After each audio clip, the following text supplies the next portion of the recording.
विधि, मेरी बहन के भाग्य खुल गए, इतना अच्छा परिवार मिला है। तुमने देखा, लड़के और उसके ननिहाल वाले भी खूब पैसे वाले हैं। उसके मामा मामी तो सोने में लदे फदे आए थे। बस मेरी बहन विनीता उन्हें पसंद आ जाए, अपनी जान लगा दूंगा, शादी में कोई कमी नहीं होने दूंगा। मेरा तो हमेशा से यही ख्वाब था, मेरी बहन राजकुमारियों की तरह राज करे। अगर ये रिश्ता पक्का हो गया तो मेरा सपना सच हो जाएगा। उलझते हुए अर्जुन ने अपनी पत्नी विधि से कहा तो वो बोली, हाँ पैसे वाले तो हैं पर मुझे थोड़े घमंडी लगे। बात करने का लहजा भी ठीक नहीं था। आपने देखा वो विनीता की कैसे जांच परख कर रहे थे, जैसे कि कोई कपड़ा खरीदने आए हों। बाल खोल कर बताओ, मुंह धो कर आओ, पैर बताना, हाथ दिखाना, ये सब क्या था? मुझे तो कुछ समझ में नहीं आया। अरे लड़के वाले ऐसा करते हैं, कोई नई बात नहीं है। ऐसा क्या, भगवान का शुक्र है कि मेरे साथ ये सब नहीं हुआ। अरे तुम्हारी बात और थी, तुम्हारे पापा इतने बड़े अफसर, उनकी बेटी से कोई ऐसे घुमा फिरा कर कैसे देख सकता है? क्या मतलब है, मुझे कुछ समझ में नहीं आया।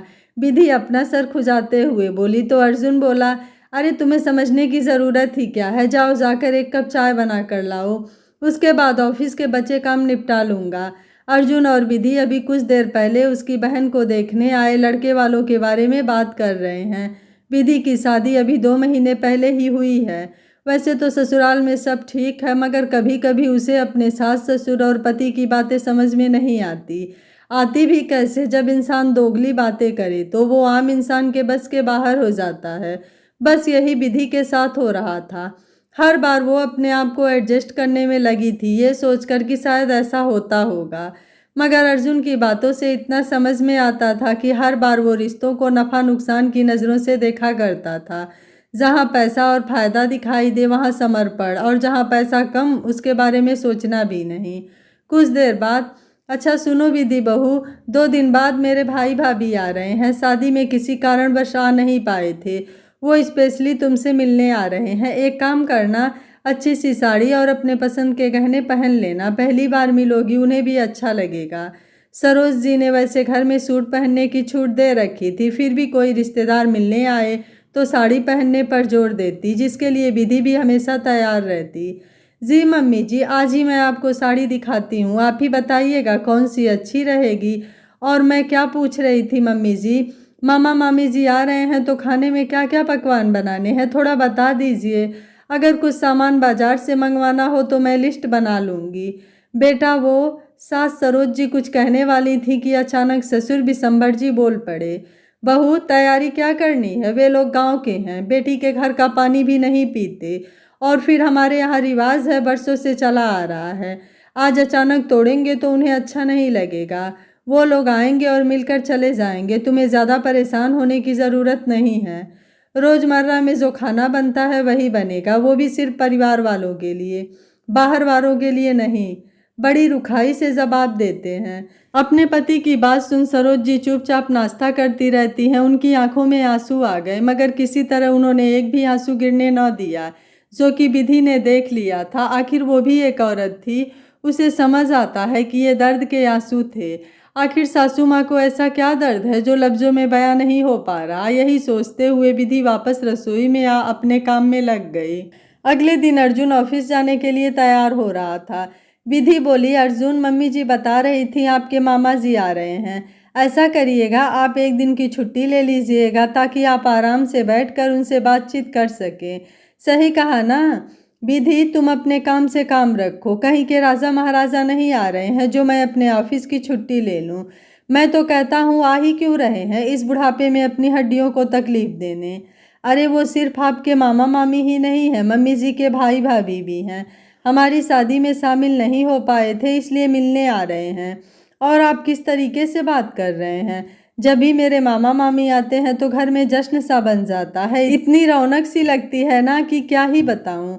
विधि, तुम्हारी बात अलग है, तुम्हारे मामा मामी बहुत पैसे वाले हैं, मैंने शादी में देखा था उन्होंने किस तरह नेग लुटाए थे। शगुन के लिफाफे भी बहुत भारी थे, और तुम्हारे मामा ने तो तुम्हें सोने का सेट भी दिया था और मुझे सोने का सिक्का। अब इतने पैसे वालों का सम्मान करना ही पड़ता है, तभी जीवन भर नफा होता है। अगर पैसे वाले लोगों का सम्मान न किया जाए तो उसमें हमारा ही नुकसान है। इसलिए आवभगत तो करनी पड़ती है। लेकिन मेरे मामा मामी इस लायक भी नहीं कि उनके लिए चाय भी बनाई जाए। बोल वो ऑफिस निकल गया। विधि चुपचाप खड़ी अपने पति की शक्ल ही देखती रह गई। कौन भांजा अपने मामा मामी के बारे में ऐसे बात कर सकता है, चाहे वो गरीब हो या अमीर। नाना नानी मामा मामी तो सबको प्यारे होते हैं, फिर अर्जुन के अंदर ऐसी बातें किसने भरी? सोचते हुए विधि रसोई में पहुंची। देखा तो सरोज जी सब्जी बना रही थी। अरे मम्मी जी, आप क्यों परेशान होती हैं? लाइए मैं करती हूँ। बेटा सब्जी मैं बनाती हूँ, तुम रोटी की तैयारी कर लो। आटा निकालते हुए विधि बोली। मम्मी जी एक बात पूछूं? ये पापा जी और अर्जुन दोनों ही मामा मामी जी के आने से खुश नहीं हैं। कुछ बात है क्या? इतने प्यार से बहू ने पूछा तो सरोज जी फपक फपक कर रो पड़ी। फिर अपने आप को संभालते हुए बोली, बहू मेरे मायके वाले पैसों से कमज़ोर हैं। मेरे पिताजी जब तक जीवित थे खेत बेचकर मेरे सास ससुर लोगों की मांग पूरी करते रहे। धीरे धीरे उनका सामर्थ्य कम हो गया। 4 बच्चे और थे, उन्हें भी देखना था। कब तक एक लड़की के लिए घर लुटाते? जब तुम्हारे ससुर जी की मांग पूरी होती नहीं दिखी तो उन्होंने मुझे मायके जाने पर रोक लगा दिया। न जाने कितने सालों से भाइयों को राखी नहीं बांधी। कभी वो मिलने आते, एक गिलास पानी भी नहीं पूछते, बुरी बुरी गालियाँ देते। इसलिए वे शादी में भी नहीं आए, क्योंकि उन्हें बुलाया ही नहीं गया था। तुम्हारे ससुर जी बोले, सस्ते भद्दे सामान के लिए मैं अपनी बेइज्जती इतने लोगों के सामने नहीं कराऊंगा। मगर निगाचार करना था, इसलिए कल वो तुम्हें शगुन देकर वापस लौट जाएंगे। विधि सोचने लगी, रिश्तों में नफा नुकसान देखते देखते पापा जी सम्मान करना भूल गए। बेटी के माता पिता से अमीर तो कोई हो ही नहीं सकता। क्यों? क्योंकि वे अपनी बेटी दान में लड़के वालों को देते हैं और लड़के वाले मांग मांग कर उनकी बेटी लेकर जाते हैं। उनकी इज्जत करना तो लड़के वालों का फर्ज और धर्म दोनों है। अगर इतने साल से गलत होता आया है तो मैं अब आगे नहीं होने दूंगी। अगले दिन विधि सुबह से ही रसोई में खाना बना रही थी। चाय बनाने के लिए सरोज जी उठी तो देखा बहू सुबह से रसोई में क्या कर रही है। विधि, अचारों गैस पर कढ़ाई कुकर क्यों रखे हैं? और तुम सुबह 6 बजे से क्या बनाने में लगी हो बेटा? हम तो आराम से 10 बजे बनाना शुरू करेंगे, 1 बजे तक खाना टेबल पर लग जाएगा। आज तुम कुछ अर्जुन की पसंद का बना रही हो क्या? हैरानी से पूछती हैं। हाँ मम्मी जी, पसंद का तो बना रही हूँ, मगर मामा मामी जी ये देखिए, दाल बाटी, कट्टी, गट्टे की सब्जी, पुदीना चटनी, टमाटर की चटनी, लहसुन का ठेसा और मीठे में चूरमा लड्डू। अरे बेटा, कल पापा जी ने कहा तो था वो लोग कुछ खाते नहीं हैं, तुम समझती क्यों नहीं? अगर उन्हें पता लगा तो तुम्हारे ससुर जी का गुस्सा 7वें आसमान पर चढ़ जाएगा। इस गुस्से में कहीं कोई अनर्थ ना हो जाए। बेटा मैं बहुत डरती हूँ। मम्मी जी आप इतनी फिक्र क्यों करती हैं? कुछ भी नहीं होगा, मैं हूँ ना। आप मुझ पर भरोसा रखिए और चमत्कार देखिए। बहू की बातें सुन सरोज जी ने अपना माथा फोड़ लिया, क्योंकि ये आने वाले किसी तूफान का आगाज जो था। तय समय पर मामा मामी जी आए। सरोज जी ने उन्हें आराम से बैठाया। विधि ने उनके स्वागत में शरबत, नमकीन, फल, मिठाई के ट्रे सजा दिए। मोहन ये सब देखकर बोले, अरे दीदी इतना परेशान होने की क्या ज़रूरत थी? हम तो बस नई बहू को शगुन देकर 10 मिनट में लौटने वाले हैं। बस जीजा जी से मिल लेते तो अच्छा होता। सरोज जी बोली, अरे भैया आप तो जानते हैं ना उन्हें ऑफिस का कितना काम रहता है, और फिर आज तो बड़ी मीटिंग है, उनसे मिलना नहीं हो पाएगा।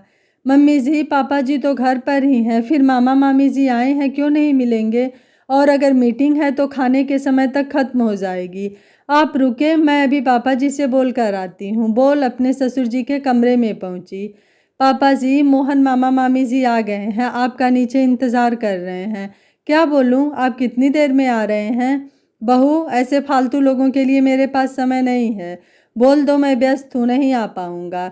तो ठीक है पापा जी, जब आप खाना खाने नीचे आएंगे उन लोगों के साथ खाना खाते वक्त टेबल पर तभी बातें कर लीजिएगा। बहू तुम्हारी समझ में एक बार कहने में नहीं आता? ना मैं उनसे मिलूंगा ना वो लोग इस घर में खाना खाएंगे। लगता है तुम्हें तुम्हारी सास ने कुछ बताया नहीं है। जाओ जाकर पूछो उससे। और हाँ, जाते वक्त मेरे कमरे का दरवाज़ा लगाते हुए जाना। मैं थोड़ी देर आराम करूँगा। गुस्से में बिशंबर जी बोले, पापा जी आप मामा मामी जी के साथ ऐसा कैसे कर सकते हैं? आप रिश्तों को नफ़ा नुकसान में कैसे तोल सकते हैं? मान लिया उनके पास हमारे जितना धन दौलत नहीं है, वे आपकी नाजायज़ मांग पूरी नहीं कर पाए, इसलिए आप उनका अपमान करते रहते हैं। उनकी बेटी से आपने मायका छीन लिया, माँ बाप भाई बहन सबको तड़पाया।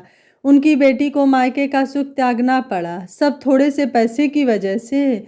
अब आप ज़रा दूसरी बात पर गौर करें। भगवान की दया से विनीता दीदी के लिए शुक्ला परिवार के तरफ से हाँ हो गई है, लेकिन क्या आपने सोचा है कल को आपके साथ ऐसा हुआ तो?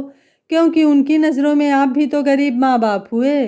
शादी में तो आप किसी तरह जोड़कर दान दहेज दे देंगे, मगर जब उनका मन चाहेगा और आप उनकी मांगें पूरी नहीं कर पाएंगे, तब वे लोग भी आपको नंगा भूखा कहेंगे, अपमान करेंगे। अर्जुन को अपनी बहन से मिलने नहीं देंगे, आप अपनी बेटी को कभी देख नहीं पाएंगे। अर्जुन को वे लोग बिल्कुल ऐसे ही अपमानित करेंगे जैसे अभी आप मोहन मामा जी को कर रहे हैं। तब आपको कैसा लगेगा? क्या आप ये सब बर्दाश्त कर पाएंगे? अपनी लाडली राजकुमारी बेटी से दूर रह पाएंगे? उसे ना देख पाने का गम आपको सताएगा या फिर आप कन्यादान करके उसे भूल जाएंगे? और तो और ऐसी बातें फिर छिपती भी नहीं हैं। आज मुझे पता चल गई, कल विनीता दीदी के ससुराल वालों को पता चल जाएगी। फिर ऐसा व्यवहार वो भी आपसे करने में कर सकते हैं, क्योंकि आपने तो एक उदाहरण पेश किया है। तब आप कुछ बोल भी नहीं पाएंगे। बहू की बात सुनकर बिशंबर जी को तो जैसे काटो तो खून नहीं। इस तरीके से तो उन्होंने सोचा ही नहीं। हर समय अपनी पत्नी का, उसके माता पिता का भी अपमान किया। आज उसी स्थिति में खड़े हैं। खुदा ना खास्ता विनीता के ससुराल वाले भी उनके साथ ऐसा व्यवहार करने लगे तो क्या होगा? आखिर वो हमसे हैसियत में ऊंचे खानदान से हैं और हम उनसे एक पायदान नीचे। ऐसा ही कुछ तो सरोज और बिशंबर जी के परिवार के बीच हुआ था। उनके माता पिता ने जैसा जैसा बोला, बिशंबर जी वैसा वैसा करते गए। ये भी नहीं सोचा कि इसके दुष्परिणाम क्या होंगे।